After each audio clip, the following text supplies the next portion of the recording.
Je ne m'attendais pas à ça. Les Ukrainiens se préparent à manifester contre Zelensky. Tout cela à cause de ce projet de loi.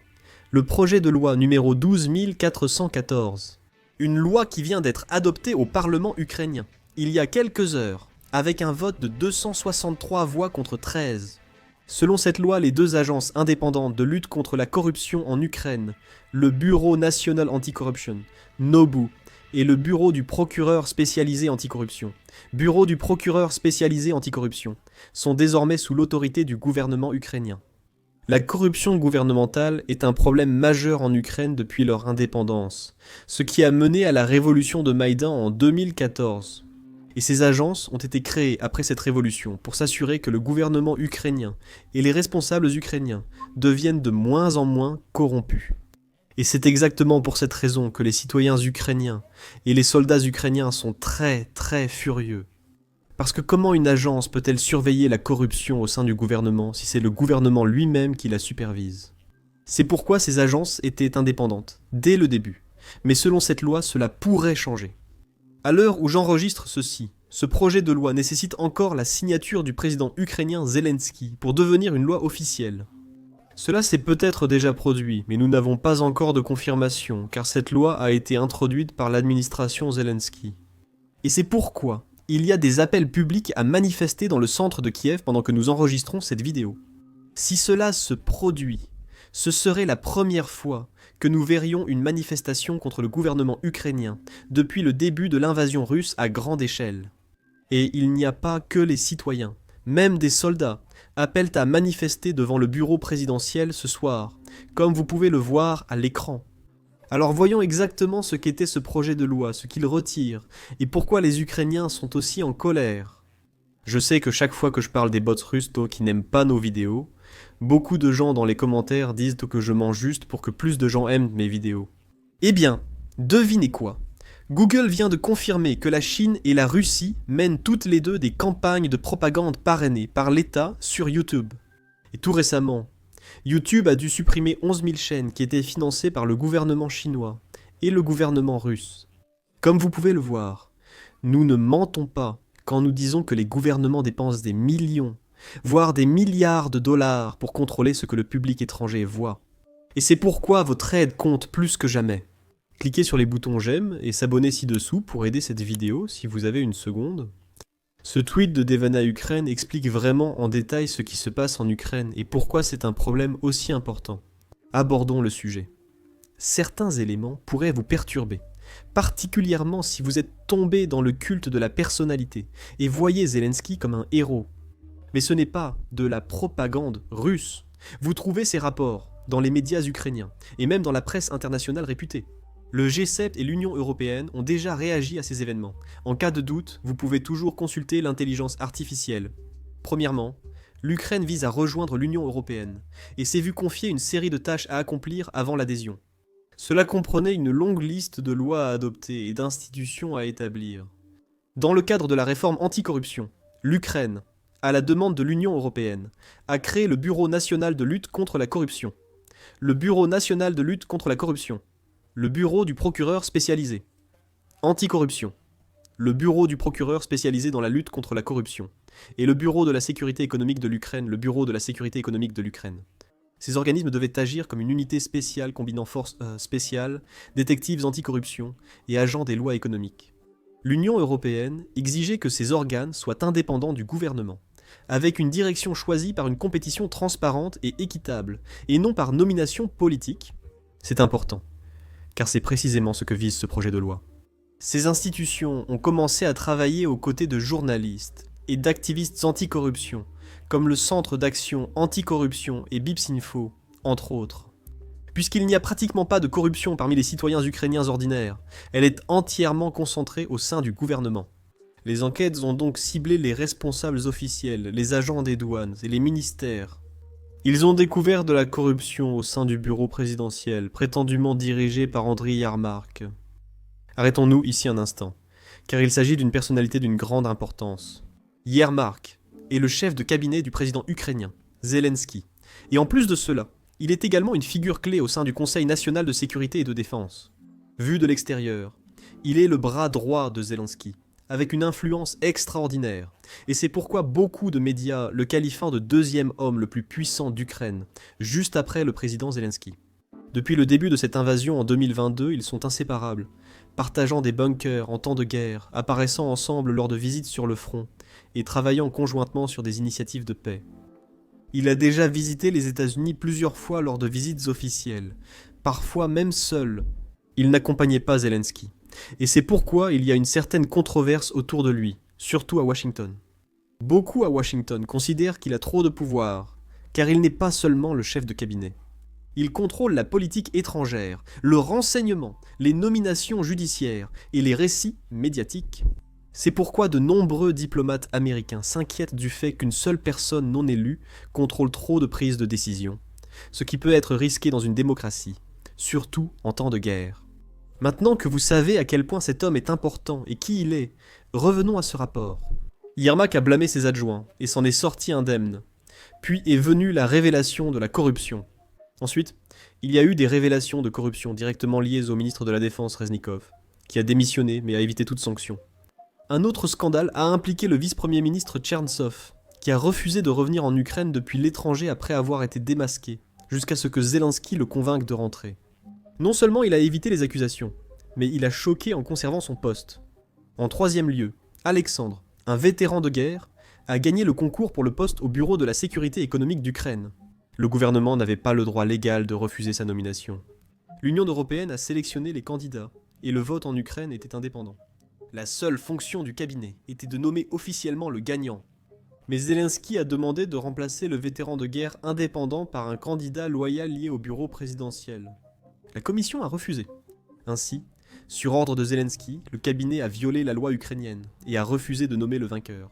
Son père, dont il est séparé depuis l'enfance en raison d'un abandon, détiendrait prétendument la citoyenneté russe. Le vainqueur ne lui parle même pas et pense que son père possède en réalité la citoyenneté ukrainienne, car il vit en Ukraine. Toute cette histoire est absurde, d'autant plus que le SBU l'a vérifié avant la compétition et n'a trouvé aucun problème. Pendant ce temps, toute la famille du général Skritsky vit en Russie et soutient Poutine. Et le frère du conseiller présidentiel vit en Russie et soutient aussi Poutine. Pourtant, ces personnes ont un accès total au secret d'État. Numéro 4. Zelensky a alors commencé une persécution politique contre Vitaly Sabounine, le chef du centre d'action anti-corruption. Nous allons en parler dans un instant, car j'ai un rapport intéressant à ce sujet du Financial Times. Mais continuons avec celui-ci. Des perquisitions ont été menées sans mandat judiciaire dans son unité militaire, une installation stratégique classifiée, ainsi qu'au domicile de sa femme et de ses enfants, un endroit qu'il n'avait pas visité depuis des années. Même la mère du pilote héros tombé au combat, Joyce, a été visée. La raison officielle de cette persécution. Saboun a utilisé une voiture de fonction lors d'un déplacement professionnel, ce qui est autorisé. Tous les grands médias ukrainiens et les organisations de la société civile ont condamné les perquisitions et ont averti que l'Ukraine commence à ressembler à un régime autoritaire. Les gouvernements occidentaux ont en grande partie ignoré la question, bien que certains médias internationaux comme le Guardian aient rapporté la répression. Il est important de noter, non les gars, que cela s'est produit il y a seulement quelques jours, et puis, quelques jours après, ils ont redoublé d'efforts contre les agences et organisations anti-corruption. La situation empire au pire moment, nous en discuterons sous peu. En attendant, poursuivons ce rapport. Quelques jours plus tard, 70 perquisitions simultanées ont été menées chez Nabu et Sapo, encore une fois illégalement et sans mandat judiciaire. Officiellement, la raison invoquée était qu'ils recherchaient un agent russe qui avait aidé un officier du service fédéral de sécurité et un ancien député à fuir l'Ukraine. Cependant, selon les documents officiels, les perquisitions étaient liées à un accident de voiture survenu il y a 3 ou 4 ans, où un employé de Nabu avait en fait porté secours aux blessés. La véritable raison. Nabu avait lancé une enquête sur l'ancien patron de Zelensky à l'époque de la comédie, qui a fui l'Ukraine avec le bras droit de l'oligarque Komosky. Le même Komosky qui a amené Zelensky au pouvoir et qui est maintenant emprisonné. Nabu continue de démasquer des agents russes, au sein du SBU, un autre ayant même été arrêté aujourd'hui. Ces descentes ont été menées par le SBU sur ordre direct de Zelensky.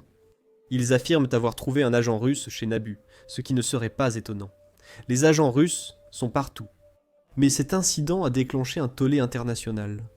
La nuit dernière, Le G7 a critiqué le gouvernement ukrainien pour la persécution de Nabou et Sapo et a exigé une réunion urgente. La délégation de l'Union européenne en Ukraine a publié un message plus modéré, affirmant que l'Ukraine a mis en œuvre de nombreuses réformes anticorruption et exhortant le gouvernement à ne pas les détruire. Aujourd'hui, Zelensky a soumis au Parlement un projet de loi proposant d'éliminer l'indépendance des deux agences, en les plaçant sous l'autorité directe du procureur général. Cela signifierait qu'elle ne pourrait plus enquêter sur la corruption gouvernementale, et que le procureur général pourrait clore n'importe quelle affaire par décret. Puisque presque toute la corruption se trouve au sein du gouvernement, cela tuerait effectivement ces institutions. Pour donner un contexte, le procureur général nommé par Zelensky a échoué au test d'intégrité, et n'a même pas pu être qualifié pour être un procureur ordinaire, en raison d'allégations de corruption antérieures. Sa nomination a été le premier scandale qui a déclenché tout cela. Tous les organismes internationaux de lutte contre la corruption et les groupes de la société civile ukrainienne ont averti que l'adoption de cette loi pourrait mettre fin au processus d'adhésion de l'Ukraine à l'Union européenne, annuler son régime d'exemption de visa et même déclencher des sanctions de l'Union européenne contre l'Ukraine.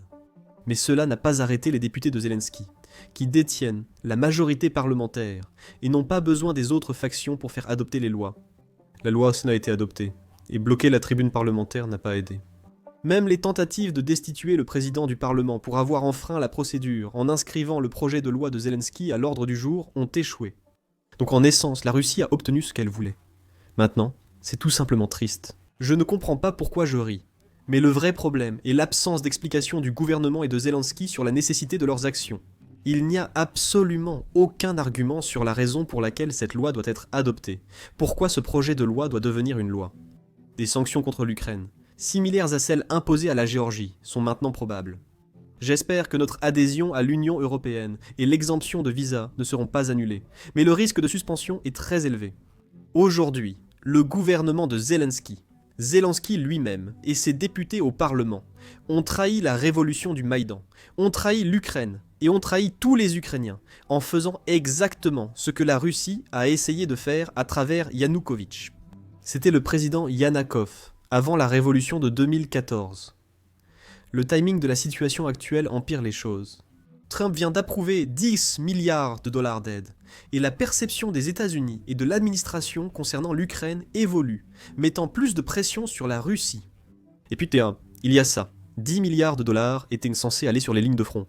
Et maintenant, nous pourrions avoir des problèmes à cause de cela. Et en plus de cela, depuis le début de la guerre, les propagandistes russes n'ont cessé de crier à quel point l'Ukraine est corrompue. Et nous avons eu des experts d'Ukraine qui sont venus sur cette chaîne, qui sont venus sur notre podcast, et qui ont expliqué. Oui, c'est vrai. L'Ukraine est un pays très corrompu. Mais si nous découvrons toutes ces affaires de corruption, c'est grâce à ces agences. Il y a eu une petite quantité d'aide qui a été volée par de nombreuses personnes corrompues au sein du gouvernement, mais elles ont été arrêtées. Une petite quantité, soit un faible pourcentage, représentait tout de même 40 à 50 millions de dollars volés. Mais ces agences les ont attrapés, et c'est pour cela que nous le savons. Mais maintenant que ces agences passent sous le contrôle du gouvernement, tous les propagandistes russes ont encore plus de matière pour diffuser ce qu'ils veulent. L'Europe a aidé à sauver la relation de Zelensky de l'effondrement, après le fiasco du bureau ovale. Mais maintenant, cette erreur non provoquée de Kiev, où cela laisse-t-il l'adhésion de l'Ukraine à l'Union européenne ? Laissez-moi vous dire que cela ne présage rien de bon pour les espoirs européens des Ukrainiens.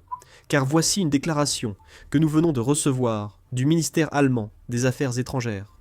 L'indépendance et la solidité des institutions anticorruption de l'Ukraine ont été essentielles aux efforts de réforme de ces dernières années. L'Ukraine sera évaluée selon ses progrès. Soutenez le pays. Et cela faisait suite à la déclaration des ambassadeurs du G7 qui disaient ceci. Le G7 suit de près les événements d'aujourd'hui à Nabu, y compris l'enquête visant plusieurs employés pour des crimes présumés. Nous avons rencontré Nabu aujourd'hui et avons de sérieuses préoccupations. Nous discuterons de cette évolution avec les dirigeants du gouvernement. Nous avons tous un engagement commun à soutenir la transparence, les institutions indépendantes et la bonne gouvernance. Nous apprécions notre partenariat en Ukraine pour combattre ensemble la corruption.